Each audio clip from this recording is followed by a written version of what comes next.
السلام علیکم. کیا حال ہے آپ کا؟ اللہ تعالیٰ آپ کو جزائے خیر دے اور آپ اس طرح لوگوں کی علم کی شمع روشن کرتے رہیں اور اللہ تعالیٰ آپ کو اس کا اجر دے. اچھا میں ایک سوال ہے کہ کیا ٹوتھ برش جو ہے وہ مسواک کا نعمت بدل ہو سکتا ہے؟ اگر میں دانتوں کو برش کرتا ہوں مسواک کی نیت سے تو کیا مجھے مسواک کا ثواب ملے گا؟ کیا آپ نے کبھی غور کیا ہے دوستوں بھائیوں اور بہنوں کہ اگر مسواک ہی سنت ہے تو پھر ٹوتھ برش اور ٹوتھ پیسٹ استعمال کرنے والا اس سنت کے اجر سے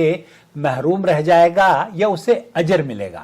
آپ دیکھ رہے ہیں نو ٹی وی جدہ، اور اگر ابھی تک آپ نے ہمارا چینل سبسکرائب نہیں کیا ہے تو پلیز کر لیجئے.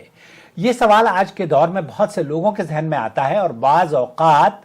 اس کا جواب اتنا محدود انداز میں دیا جاتا ہے کہ اس سے تشنگی ختم نہیں ہوتی،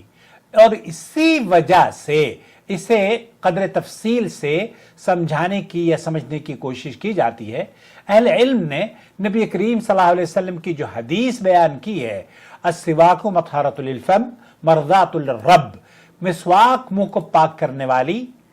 اور رب کو راضی کرنے والی ہے، رب کو راضی کرنے والی ہے. سنن نسائی اور ابن خزیمہ کی یہ روایت ہے. اب سوال یہ پیدا ہوتا ہے کیا یہ فضیلت صرف اس خاص عراق کی لکڑی کی ساتھ مخصوص ہے، یا اور اگر اس کے متبادل کوئی اور لکڑی نیم کی، کھجور کی یا کوئی دوسری چیز استعمال کر لی جائے تو اس کے ساتھ وہ فضیلت حاصل ہو سکتی ہے؟ کیونکہ اللہ کے رسول صلی اللہ علیہ وسلم نے فرمایا ہے کہ اگر مجھے امت پر مشقت اور دشواری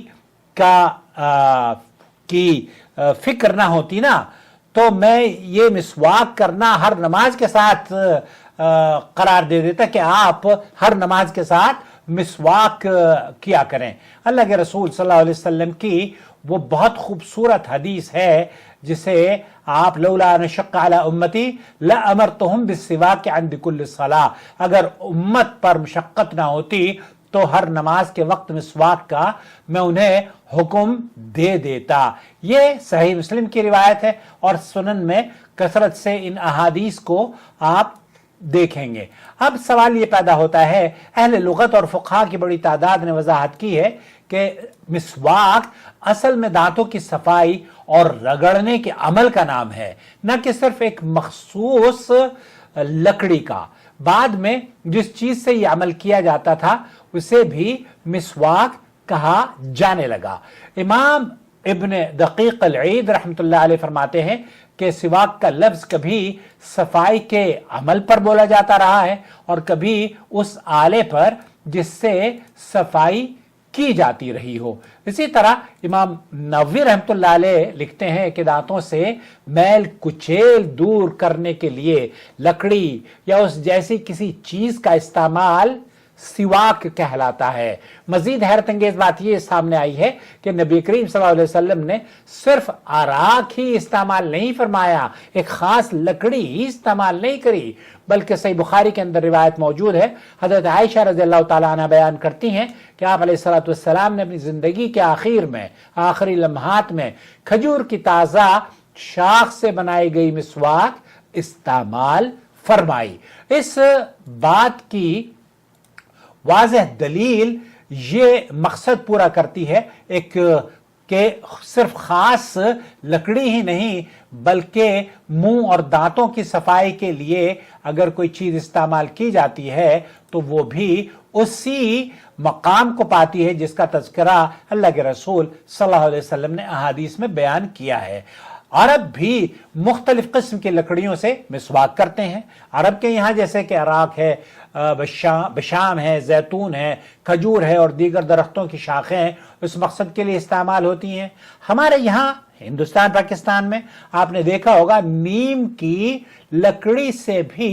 لوگ اپنی مسواک کو کرتے ہیں اور استعمال کرتے ہیں. امام نووی رحمۃ اللہ لکھتے ہیں کہ اگر کوئی کھردرے کھڑے یا ایسی چیز سے دانت صاف کر لے جو میل دور کر دے تو سواک حاصل ہو جاتا ہے۔ شیخ الاسلام ابن تیمیہ کہتے ہیں کہ عراق، زیتون اور کھجور کی شاخوں کا ذکر کیا ہے، جبکہ شیخ ابن عثیمین رحمۃ اللہ علیہ فرماتے ہیں کہ عراق یا اس جیسی کوئی اور چیز فضیلت حاصل ہو جاتی ہے جو کہ مقصد مطلوب ہے اسے پورا کرتی ہو۔ بلکہ شیخ عثیمین رحمۃ اللہ علیہ سے اذاعۃ القرآن الکریم مملکت العربیہ السعودیہ جو نور علی الدرب ایک خوبصورت پیغام آتا ہے، اس میں یہ سوال کیا گیا تو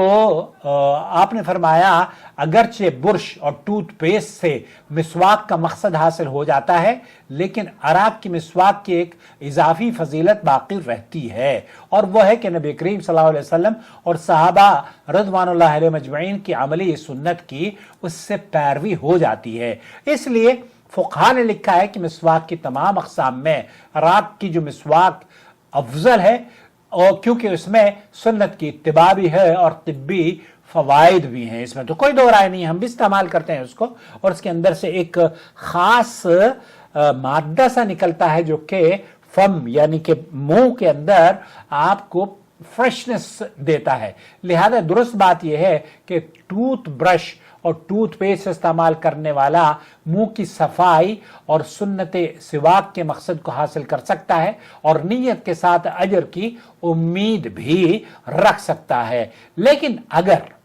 کوئی شخص اس کے ساتھ عراق کی مسواک بھی اختیار کر لے تو وہ صفائی کے ساتھ ساتھ نبی کریم صلی اللہ علیہ وسلم کی عملی سنت کی مزید پیروی کا شرف بھی اسے حاصل ہو جائے گا۔ لہذا مسئلہ بہت واضح ہے، مسواک یا ٹوتھ برش کا نہیں ہے، بلکہ اصل مقصد منہ کی پاکیزگی، دانتوں کی صفائی اور رسول اکرم صلی اللہ علیہ وسلم کی تعلیمات پر عمل بھی ہے، تاکہ آپ جب مسجد تشریف لے جائیں تو آپ کا منہ، آپ کی جو سانس ہے اس کے اندر سے کسی طرح کی کوئی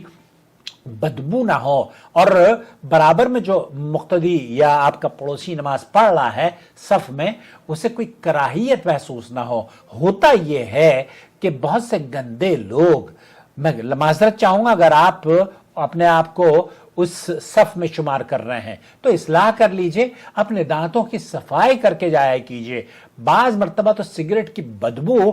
جسم سے پورے نمایاں اور ایسے بدبو پھیلائے رہی ہوتی ہے، سگریٹ آپ کو نظر نہیں آتی، سگریٹ پینے والوں آپ کو خوشبو ہی لگتی ہے وہ، کیونکہ آپ کے جیسے ہوتا ہے نا بھنگی، صبح سے شام تک وہ غلاظت میں رہتا ہے، تو وہ اس کا کام ہے، وہ رچ بس گیا ہے۔ اسی طریقے سے آپ اگر سگریٹ پینے والے ہیں تو آپ اس بدبو سے رچ بس گئے ہیں۔ آپ کی بیوی بھی، آپ نے اسے غیر شعوری طور پر پیسیو اسموکنگ کرا کے اس کے منہ میں زبردستی دھواں پلا کے آپ نے اسے بھی مجبور کر دیا ہے۔ ورنہ اگر آپ بچوں کو دیکھیں تو یہ بچے کراہیت محسوس کرتے ہیں، تو اپنے آپ کو جب بھی آپ اپنی بیوی کے پاس جائیں، جب بھی آپ اپنے بچوں کے پاس جائیں، یا آفس میں ایسی جگہوں پر ہوں جہاں کے انوائرمنٹ کلوز ہو، تو سموکنگ ویسے بھی حرام ہے، نہ کریں۔ البتہ کوشش یہ کریں کہ مسجد میں جب آپ جائیں تو پاک اور صاف ہو، خذوا زینتکم عند کل مسجد۔ اس لیے اپنا بہت خیال رکھیں اور اپنی نمازوں کو صحیح کر لیں، اور عبادات کو صحیح کرنے کے لیے آپ اگر اس سنت پر عمل کر لیں گے تو اللہ کے رسول صلی اللہ علیہ وسلم کی وہ حدیث جو میں نے ابھی آپ کی خدمت میں پیش کی ہے نا، لولا ان اشق علی امتی لامرتهم بالسواک عند کل صلاۃ، اگر امت پر مشقت نہ ہوتی تو ہر نماز کے وقت مسواک کا حکم ان کو دے دیتا۔ تو آپ بھی اپنے منہ کو پاک اور صاف رکھیے، اور اجر انشاءاللہ تعالی اگر آپ ہر نماز سے پہلے ٹوتھ پیسٹ کر کے جائیں گے تو انشاءاللہ تعالی اجر آپ کو ملے گا۔